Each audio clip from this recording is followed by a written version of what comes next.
ఇప్పుడు ఒక కథ విందామండి. చక్కబడిన కొడుకు. ఒక ఊర్లో ఒక రైతు ఉండేవాడు.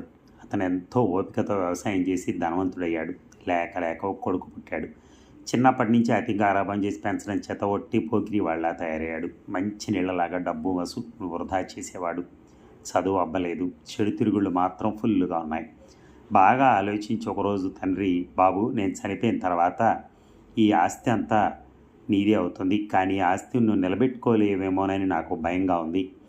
నువ్వు కూడా డబ్బు సంపాదించగలనని నిరూపించు, వెంటనే ఆస్తి అంతా నీకు ఇచ్చేస్తాను అన్నట్ట.